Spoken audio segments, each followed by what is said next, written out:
इस वीडियो में हम डिस्कस करने वाले हैं साइक्लिक इलेक्ट्रॉन ट्रांसपोर्ट या साइक्लिक फोटोफॉस्फोराइलेशन। तो लास्ट वीडियो के एंड तक हमने लाइट रिएक्शन कंप्लीट देखा है कि light reaction non cyclic electron transport है।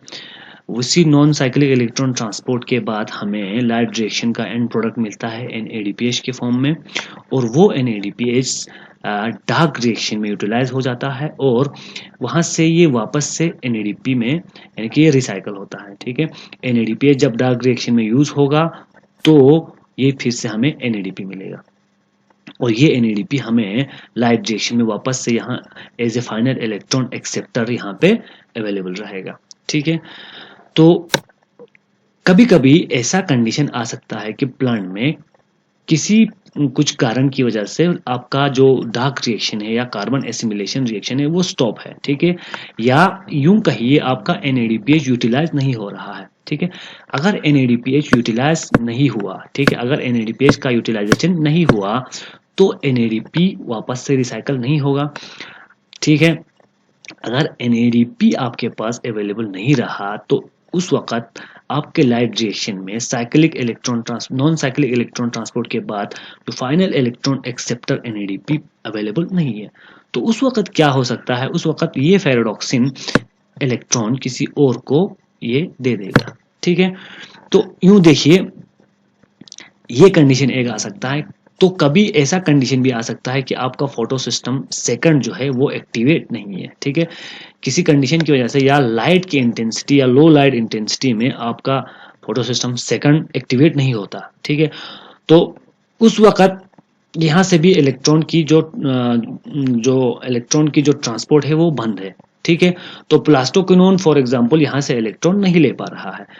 तो उस वक्त प्लास्टोक्विनोन एक मोबाइल प्रोटीन है, आपको पता है प्लास्टोक्विनोन मोबाइल है और प्लास्टोक्विनोन कहीं पे भी मूव कर सकता है। आप ये कभी मूव करके फोटो सिस्टम सेकंड तक पहुंच सकता है, कभी मूव करके ये साइटोक्रोम B6F कॉम्प्लेक्स के पास पहुंच जाता है, तो कभी मूव करके ये आपके फोटो सिस्टम फर्स्ट तक भी पहुंच सकता है।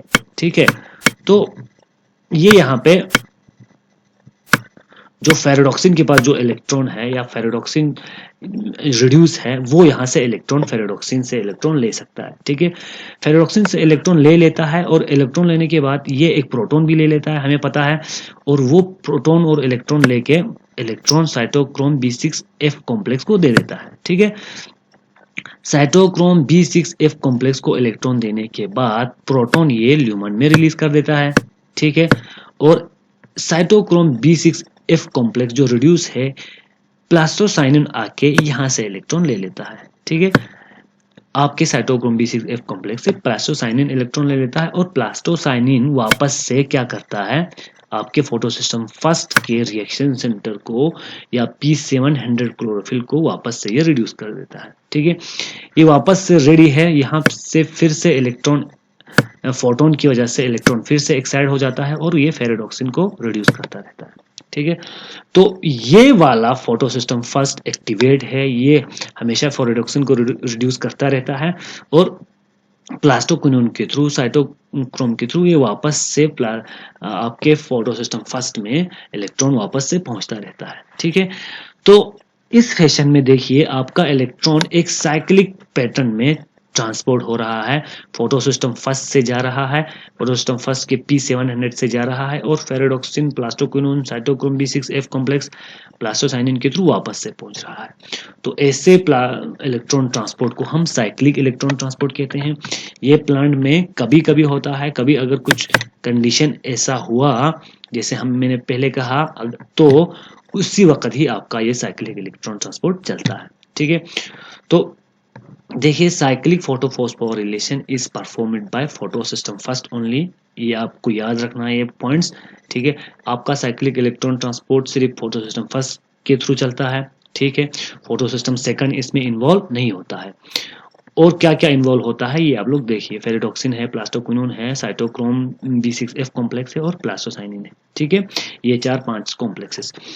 इसके अलावा the initial and final initial donor initial donor and final acceptor जो इलेक्ट्रॉन का है वो सेम क्लोरोफिल P700 है। P700 ही इनिशियल डोनर है और P700 ही फाइनल एक्सेप्टर है। ठीक है, तो इसलिए इसे हम साइक्लिक इलेक्ट्रॉन ट्रांसपोर्ट कहते हैं। ठीक है, नॉन साइक्लिक में आपने देखा था P680 इनिशियल डोनर है और NADP आपका फाइनल एक्सेप्टर होता है। ये एक नॉन साइक्लिक पैटर्न में चलता रहता है। Unlike non-cyclic, it produce neither O2 nor NADPH. Non-cyclic की तरह ना ये O2 बना सकता है ना NADPH बना सकता है, हमने ये भी देखा है। ठीक है, तो यहाँ पे सिर्फ हमें बनेगा प्रोटॉन ग्रेडियंट, जो ये प्लास्टोक्विनोन की वजह से। ठीक है, ये प्लास्टोक्विनोन जब इलेक्ट्रॉन साइटोक्रोम को दे देता है तो उस वक्त प्रोटॉन ये आपके ल्यूमन साइड पर रिलीज करता है, जो हमने देखा। तो उसकी वजह से हमें एक प्रोटॉन ग्रेडियंट मिलता है। उस प्रोटॉन ग्रेडियंट को हम एटीपी सिंथेसिस के लिए, एटीपी बनाने के लिए यूज कर सकते हैं। तो इन शॉर्ट आप ये कहिए साइक्लिक इलेक्ट्रॉन ट्रांसपोर्ट से हमें एटीपी ही मिल सकता है, एनएडीपीएच हमें नहीं मिलता। ठीक है, एटीपी भी हमें उतना अमाउंट में नहीं मिलेगा जितना हमें नॉन साइक्लिक इलेक्ट्रॉन ट्रांसपोर्ट से मिलता था। ठीक है, तो दोस्तों ये हो गया आपका लाइट रिएक्शन, और लाइट रिएक्शन में साइक्लिक इलेक्ट्रॉन ट्रांसपोर्ट भी हो गया और नॉन साइक्लिक इलेक्ट्रॉन ट्रांसपोर्ट भी पहले वाली वीडियो में हो गया। तो इसके बाद नेक्स्ट आएगा डार्क रिएक्शन, वो हम नेक्स्ट वीडियो के बाद डिस्कस करने वाले हैं। तो नेक्स्ट वीडियो आप लोग जरूर फॉलो करिएगा।